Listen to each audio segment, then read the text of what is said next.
of the songs on the. Hey, my name is Ricardo Cruz. We're doing this hip hop philosophy first discussion, history in the making, really. And I'm gonna let my group introduce themselves. Hi, I'm Nora Delgado. I'm Julio Demara. Delan Diaz. I'm Santos De La Paz. I want to start off by drawing on Camus's The Myth of Sisyphus and Sinai's antenna. To end his essay, Camus writes, "The struggle itself toward the heights is enough to fill a man's heart. One must imagine Sisyphus happy." Camus argues that Sisyphus is not miserable during his eternal punishment of trudging a boulder up a mountain to have it roll back down each time, as it was intended to. Sisyphus, knowing that his purpose is to push this rock and nothing more, gives him a sense of completeness. Is Camus right? Do we, as naturally curious and innovative creatures, forever long for a sense of purpose? If this is true, then who gives us that purpose? For Sisyphus, his gods did. Camus is therefore arguing that we need a higher power to give us a purpose, thus suggesting that we humans are less powerful than a greater being, and therefore must succumb to their judgment. What do you guys think about that? Do we need a god to tell us what to do? I mean, I feel like in all these songs, they're reaching out to somebody because they don't have the answer themselves. And so, like, to them, reaching out to a god is the way for them to figure out what their purpose is. Basically, God signifies hope for them. Okay. Yeah, definitely. I feel like a lot of these songs and like the characters that are being portrayed, they're looking for like some type of hope, and so they rely on God and putting their faith in it to like figure out their path and what they're gonna do all their life. Okay. Like, not only that, but like also like having like a greater being or someone like that you can kind of like, like push your like worries, your struggles or whatever like onto, kind of like lessens your load, and it kind of helps you like ease it away, and then like, but at the same time like it kind of helps you like justify or like not like forget, but like give you like peace of mind that like like you don't have to like necessarily deal with everything. Right. Okay, well, let's take this out of context from the Greek myth. What metaphor was he referring to? Does he mean, does he use it as a metaphor of man? And if he is doing that, then who is our God? Our government? Our systems? What is it? What kind of metaphor do you think he's doing? I think it'd be ourselves, in a way. Like, we Okay. ask a question, but, we're trying to find answers within ourselves. At the same time, we're asking questions, but we're trying to solve it ourselves, It's like, yeah, what can I do? But at the same time, you're asking yourself. Right. Right. You're always, in the end, you're going to, decide what you want to do. Definitely. Yeah, I feel like to elaborate on that, I feel like whenever you're seeking help or you're asking for advice or asking for guidance, it could just be anybody, not necessarily God. Right. So it's somebody that has been through, everything that you're going through, and they could guide you and advise you well, So it doesn't have to necessarily be a God, Right. Or in that sense, it is a God. It's hierarchy, Right. And, okay, let's go back to what Delan said. If we do ask ourselves, I believe that humans are naturally insecure. We have to build securities. So if we as humans are insecure and we ask ourselves for help, our insecurities are going to push that away. Who are we going to go to? Like, our parents? What if you don't have your parents? Right. Who's there to guide you? Who do you go to? I feel like, well, for me, like I would probably go to someone like I trust, or someone that like who perhaps like has been through, or someone who like is at the same time kind of like going through like the same thing I am, like for example like with college or whatever, like Someone like you can relate to. yeah. Okay. So college, an educational system, Mm-hmm. would that be considered a god? Well, it's kind of In a way, it because is. it kind of gives you the opportunity for something bigger in life. Right. So you kind of have to rely on it Right. to a certain extent Right. to move on in life. Right. And as students, this is our first step towards adulthood. So this is where a bunch of us are transitioning from being a kid to being an adult. So when we leave our parents, we go to the educational system to be our new parent. So what do? We do what they say because they're right. Mhm. They're going to be the ones guiding us to a good job. So going along with that, I want to tie back to this. Alright, hold on. Okay, the line, "Make me feel brand new" from Antenna is repeated throughout the entirety of the song and supports Camus's claim. The speaker of the song speaks this line to what we can only assume is God, a higher being. Hold on. A higher being. So, where was that? The speaker of the song speaks this line to what we can only assume is God, a higher being, as plea for purpose and anew, which is only supported by the line, when can I talk to you through my antenna? Again, it's safe to assume that the speaker is referring to the creator as a plea for purpose and fulfillment. Both antenna speaker and Sisyphus, hold on, before we get to that, what do you guys think about that? What is your opinion on that, on those two lines? Do you think the speaker of antenna is referring to a God? Yeah. Or, Yeah, I think it is. Yeah. 'Cause- oh, go ahead.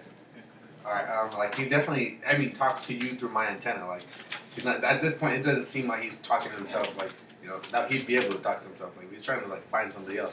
That would make. I mean, Okay. Yeah, definitely. And I feel like the antenna is just a metaphor for reaching like the skies or like the heavens and stuff. Yeah, And also when he first starts off, he even says every breath is a prayer.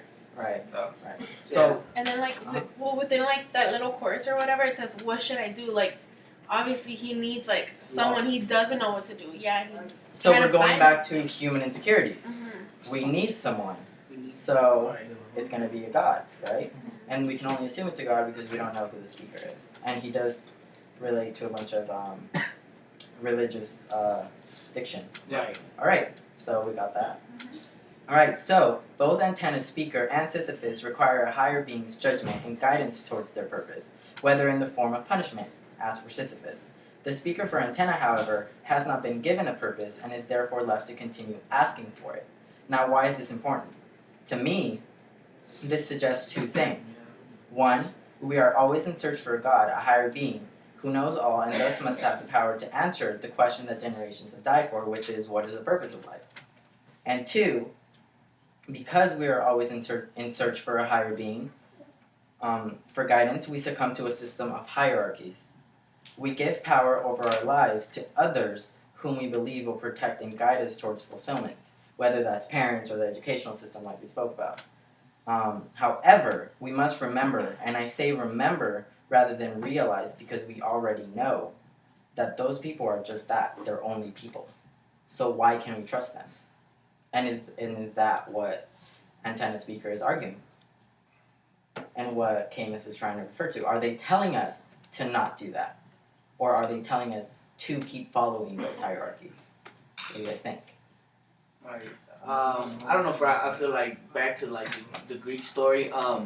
He's definitely has influence of the gods. You know, like the gods punish them, and he has to push the rock up and down. Right.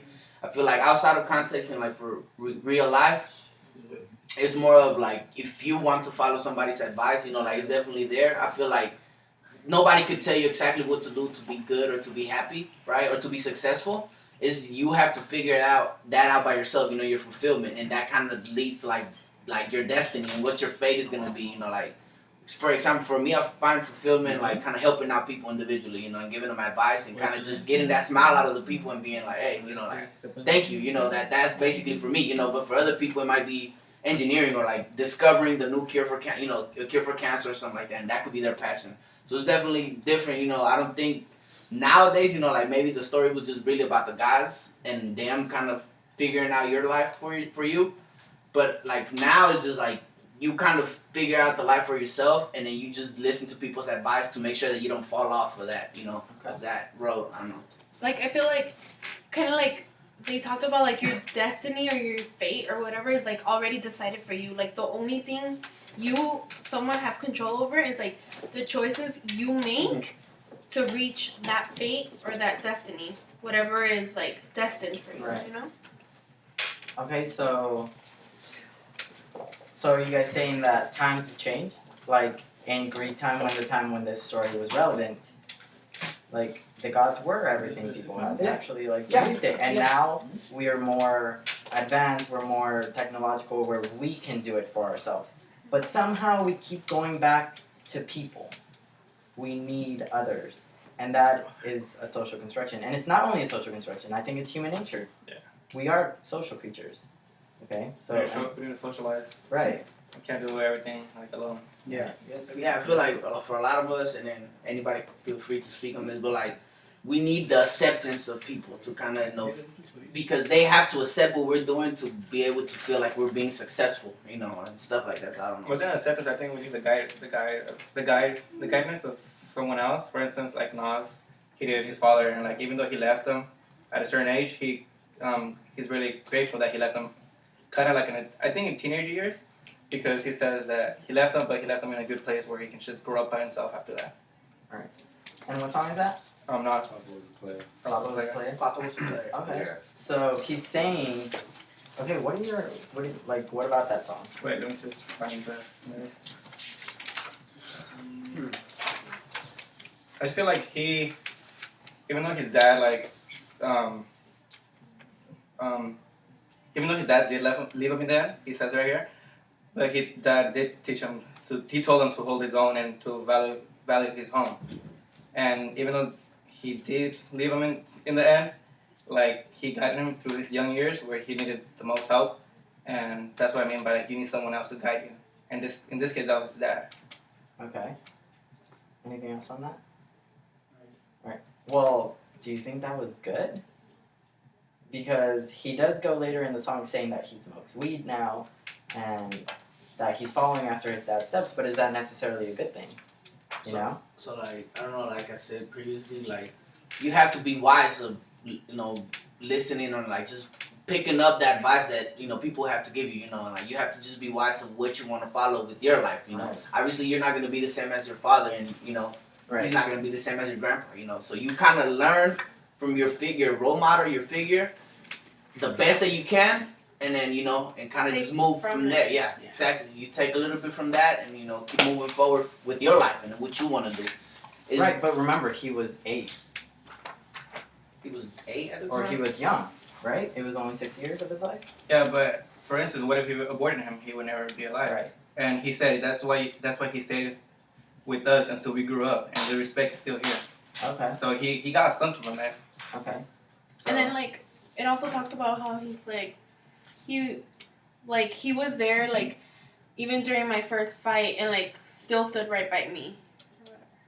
Yeah, and for instance, that can be his God right there, because he was helping him throughout his childhood. Even though, of course, there's some setbacks of, him staying with another woman that wasn't his mom or doing crack or whatever it was. okay. So we see a lot of cultural differences here. Yeah. Because me, speaking personally, if my father was to leave at that age, I would hate him. You know? that's true, yeah.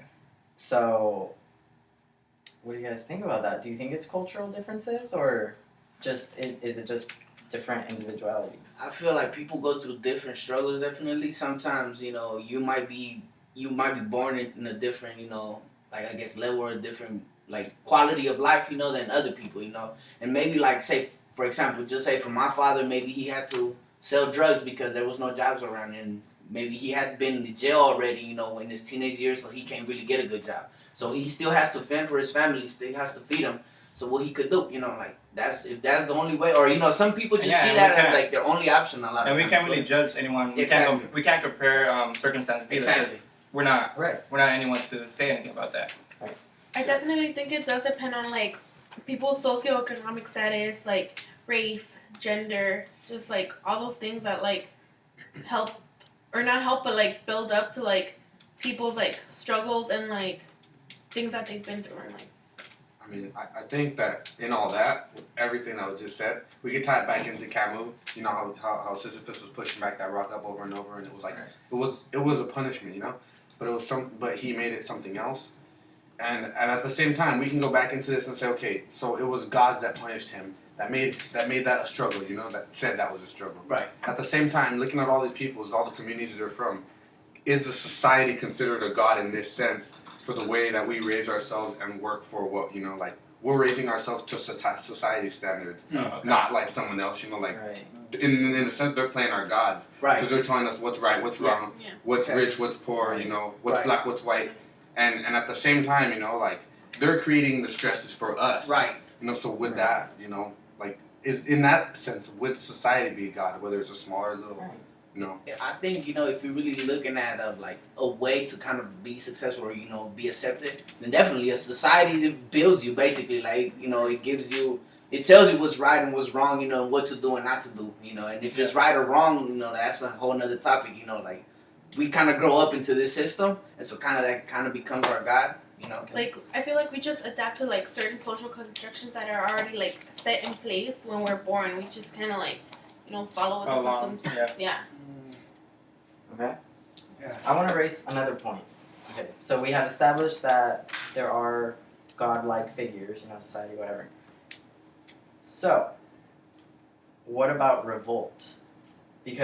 And uprising. Because uprising and revolt happens when people hear about things that are causing harm in some way. So, what I'm trying to get to is, by Camus writing Sisyphus' story, and by these rappers rapping their stories, they're bringing to light their scenarios. Mhm. And a lot of people can relate to them because that's why we buy their music. We can relate. So does that kind of push us to kind of like realize like, oh shit, like this is happening, we kind of have to change it? Like, do you guys agree? Like a lot of this is having an effect? I agree. Yeah, I agree with man. that. I feel like also it promotes revolt. Also, it feels like it's just another way to relate to someone else and do not endure and do not experience the pain just by yourself. You know, you can relate to the rappers or the other people. And not only that, but I also feel like it's kind of to like bring awareness, you know, like, I mean, you know, not everyone goes through like these same struggles or whatever, so it could be kind of like an example, or like, you know, just so someone else won't like necessarily go through or like struggle as much as like others did. So To bring learn from their awareness. experience. To learn from their experience.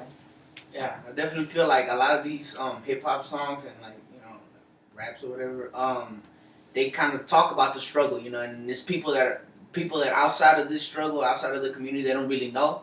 But you know, once they get to hear this, they're like, man, you know, it definitely raises awareness, you know, of what's going on in obscurity, you know. Right.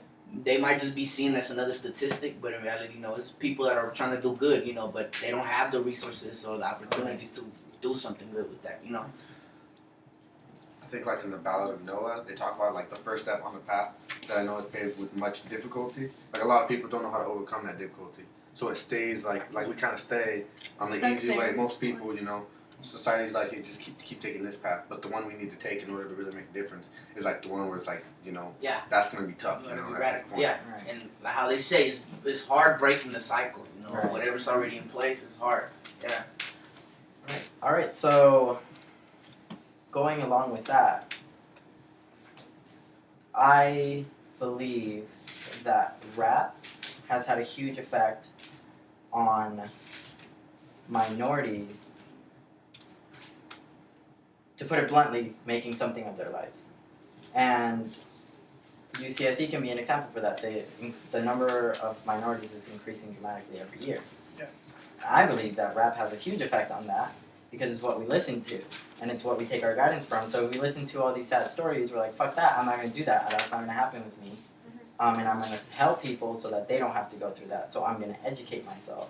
But then that's also problematic because then I'm succumbing to the system of education, believing that education is the key to success. Right. So it's problematic, but it's also kind of being aware. So it's a consciousness that's kind of corrupt. Yeah. Right. Yeah. So, any thoughts? Yeah, I don't. No, go ahead. Go ahead. But I was gonna kind of change it a little. Yeah, all right. Well, I was bringing it back to Immortal Technique. How the first thing he said was she was on her way to becoming a college graduate, and then wouldn't even stop to talk to the average kid. So like, as soon as we get to that point, most of us like just shut out. You know, the people who need the most help. Yeah. Like Right. at the same time, you know, like yeah, certain people going to college or whatever. But as soon as we all get there, it's kind of like, well, you're not my problem now. I'm not in there. You know, and like I thought, like even though it's in a different sense in the song, he touches on that point. Right. You know. Yeah, no, definitely he touches, and then to connect it back to what he was saying, that you know, education is kind of like the way out, because he says, you know, like this girl, she was educated already, she wouldn't even stop to talk to the hood people, you know. So you know, our people are, and he even says it later on in the song that he like intellectual discipline or something. That's something that he desires, right? Beauty or something. Right. Yeah. That's something that he desires, right? So they are definitely the hood, the ghetto, the community is looking at education like that's a way out, kind of like that's a guiding, you know, finding success and stuff. And yeah, I don't know. I mean, like you said, it might be corrupted because getting over here, you just kind of leave the hood behind and you're like kind of forget once you're over here, and that shouldn't happen, you know. But your mentality changes. You can't live in the same, you know. Like once you make it out, it's really hard for somebody to want to go back and and live there again, you know. Yeah. And so, yeah, I don't know. I mean, like, I agree with that, but then, like, I also feel like, or people usually say, like, oh, yeah, I want to get educated and be able to give back to my community or, you know, whatever. Like, maybe that might not always be the case because you've been, like, so corrupted by, like, you know, advancing your, like, own self-capital and, like, just building up to make yourself better, which might be a little selfish, but I don't know. It's like with good intentions, but you never get to it. Yeah, exactly. Yeah. Because I definitely feel, I'm sorry to cut you off, but I definitely feel like once you're in education, it kind of just brainwashes you and it trains you to be a machine all your life. You know, Yeah. whatever field you want to follow, if it's engineering, you're To going to have fit to in the spend. system. Right. So you're just going to become a machine that is going to be working. You're not really going to have time to listen to your heart and kind of, you know, go back into the community and be like, you know, let's help. Right. And I agree with that. Like, I think we agree that this song is making conscious or making us aware that some of us are saying that we're going to go back to our roots, but we don't. So I think it's important that we always remember to go back to our Yeah, roots. definitely, man. But to change the entire conversation, I think we've spoken enough of Immortal Technique. Right? That's it? Mm-hmm. Okay. Do you guys want to talk about Lost Ones? Yeah, definitely. So, Lost Ones by J. Cole. yeah. So we just talked about Papa Was a Playa, and that was a song about a kid whose parents were not the best, and they were in the similar situation that the speaker of Lost Ones was. So I thought that was really interesting. Yes, definitely, man. So now that we heard the kid's side of the story, let's go to the parents per se. Okay. What do you guys think about that? Okay. We'll start this one off with you. I just feel like the parents, like, they're lost. They're completely lost because they're kids themselves, you know? Like you said, they're barely 20, so how are they going to take care of someone else? But we have to kind of also respect them because it's true. How are they going to take care of a little kid that's just going to fit, like, continue the cycle because they don't have enough to give him and change his destiny and his fate. Yeah, man. Like you can't bring your kid in. I guess I agree with the point that the male speaker is making. In this case, J. Cole, where he's saying that he doesn't want to bring his kids to the world and be miserable. You know, like for them to be miserable, not have all the opportunities and the resources to be kind of like happy and well off. You know, and this like it's understandable. You know, his point. I feel like even with the girl, like it's understandable for her too because. You know, like she obviously aborting a life, and she specifically says, like, "Who are you, God, to take a life away?" You know, like, so she's definitely, and it goes back to following God, and doing what He's best, and like what He thinks is best. Yeah, like for her, aborting a life is like, I don't know. I mean, it is horrible. It's horrible. It's nobody should say that. I mean, nobody should do that. But I feel like both of them have kind of like reasonable and logical points. Which is hard. And society has to face that every day. It's definitely hard. And then it's not only like a struggle within themselves, but it also talks about how like his friends are like, oh, like tell her to get an abortion. Like it brings in like these social like gender roles that have been created to like, like help justify like doing something or like, Yeah, I think it creates like a gender hierarchy, male being the superior over the female, and I think that's what he's making aware of, that his friends are telling him this, kind of making the female seem less. Kind of like, is that bitch lying to you? I think that was one of the lyrics. Yeah. Like, is she lying to you? Is she even pregnant? Right. But then this is the only song where it's a male, where he gives voice to the female. Because for part of the song, she's speaking. So he's kind of making people aware that there are these gender hierarchies, but then including her in a song is kind of giving her power herself. It's giving her a voice. So I think he's kind of challenging that hierarchy. He's saying like, women have a voice, so listen to it. Right? Do you agree with that? Yeah, and also her tone in the song is like way more aggressive than his. Right. Yeah. Right. She's all cussing throughout every line, so it's just to make a point. Yeah, you could feel that, like she is the one that has the kid inside of her. She's the one that's gonna have to make the decision, and she's really the one that's gonna regret it all her life. Like Or I mean the suffer. male, and then J. Cole as a male in this story, he says it during the chorus, like, and I ain't too proud to tell you that I cry sometimes, you know. So like he's also feeling the pain, you know. But I feel it's more powerful with the women because they're connected, really, like, you know. They're literally connected. Literally connected, you know. So definitely you could you get why she's more angry, you know. And then also because J. Cole was saying like your dad left and you hated that, you know, at the time. So why do you want to be the same now, you know? Like why do you want to abort this kid? You know, it's basically what you hated, you know. But then now he's kind of understanding why, you know, like I mean, not really, you know, he didn't get aborted, but why his dad kind of left, you know, like he kind of has that, you know. And I'm not excusing his dad for leaving, and it goes back to like Papa was a player, right? Where his dad's like was around until like he grew up. I don't know, till he was able to fend for himself and kind of taught him and, you know, supported them at the time, and then left, you know. So it's kind of, you know, like I don't know. And then like he probably wasn't like always like the best example, but like at least he was around. He was there. He didn't just like leave once he knew his girl was pregnant or whatever. You know? Okay, so if you were in J. Cole's place, thinking about Papa Was a Player and Lost Ones, what would you do? Would you, I mean, and this goes to everybody, would you, but think about it, you would have to be in Papa Was a Player's place. You would have the child, but you would leave them when they're young, but you would be with them for a little while. Or would you just not have them at all? I would have them because I feel like I don't have the right to take anyone's life. Right. So it doesn't matter like if you're broke, if you're not, I still have the right to, it was preventable. I mean, Yeah. if you really wanted it. Right. I mean, at the same time, like it's hard because they grew up with different values. Because you know, maybe he didn't have a dad, or you know, people. I mean, we all grew up different. So like for me, it'd be like my parents were like always like, you know, ... Like we're gonna teach you this, you know, do it right. You know, like, you know, it's always about the lady, not you. Right. Know? So like in that sense, like it's a lot different considering we all come from different values and we're all from different areas, you know. And I think that really is what impacts what really impacts the song because not a lot of people can understand what it's like to be in those shoes, you know. Definitely, man. You want to say a little bit about that? I mean, I think we can always go back to impulsiveness causes harm. And I think that's a universal truth because I think it relates. Time check, we have 3 minutes left, so let's just wrap this up. Sure.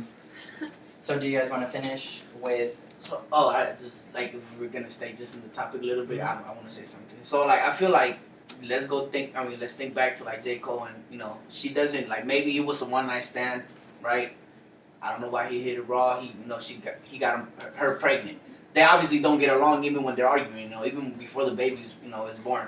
So then let's, you know, kind of fast forward to like Nas, you know, when his dad still doesn't get along with the mom, you know, and like he's always, you know, so but now then he has to feed for his kids, and that's kind of like the argument that J. Cole was saying that what am I gonna do? Where am I gonna get this money? You know, so then he kind of like if you fast forward a little bit, J. Cole kind of became popular as a player, and he had to sell drugs, you know, to feed for the kids, and you know maybe he didn't want to get the kids involved with the whole lifestyle. So he had to kind of, you know, branch off. You know, maybe he was too deep in the game already. He kind of had to branch off, and I'm not excusing it, but later on in the future, those would kind of be the problems, you know, something that you're going to have to figure out in the future, right?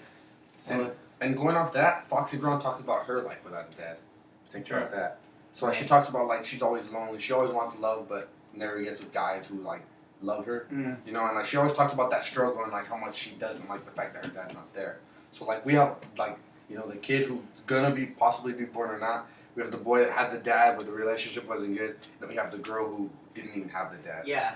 I mean, even then, like, in all 3 cases, I feel like there's an emptiness. Like, there's, like, that missing, like, connection or space, like, between either, like, the dad or the mom or, you know, whoever, like, the child, and, like, actually being born. Like, you know, like, those chances, like, just... Right. Yeah, and I don't know, I feel like my grandma says, she says, that feel privileged when you're going through the struggle, you know, because that's the time where you learn the most, you know, and then later on when you grow up, you know what not to do, you know. So like J. Cole, he was like, my dad left, so I hate this dude, you know, and that's a conversation that the girl was bringing up, right? And, you know, so that kind of made him kind of want to be there for the kid, but then he thought about everything that probably his dad taught, you know, like when he had him, you know. So it kind of just becomes like kind of like a cycle, I guess, of like the struggle never ends, and, you know, the factors are gonna still be there, you know. So I'm glad you bring up your grandmother because just to end it, to wrap it up, you said that your grandma said that be glad you came from these roots because now you know. yeah. So I want to finish it with this question, and it's not, you can't answer this question. I mean, you can try, but all right. According to Epicurus, good and evil is measured by the presence or absence of pain and pleasure. So good equals pain, pleasure equals evil. So then, what does that mean? So when you suffer, you should be happy, or maybe you're feeling pain at the time, but then in the future you're going to be happy you felt that pain. I think it's that feeling of regret. Right. Right? You know, like I mean, you can always like, oh, I'll just do it later. I'll do that. But when it later comes, you're like, shit, I should have done it. Like that. It's the outcome. It's it's the outcome in the end. That's what and that's what it's hard to be good because, it's not the easiest thing to do because that's just the way it's structured almost now. More or less, like we're kind of tempted to do bad. Like it's kind of in us, our instinct. Right. But at the same time, like doing good, like it's the outcome is good because it's hard to do. Right. I think that's Right. that's how it is. Definitely. All right. So it is 31 minutes. We're done. We're done, man. Bye. Thank you MosDef, very much. right here. MosDef squat.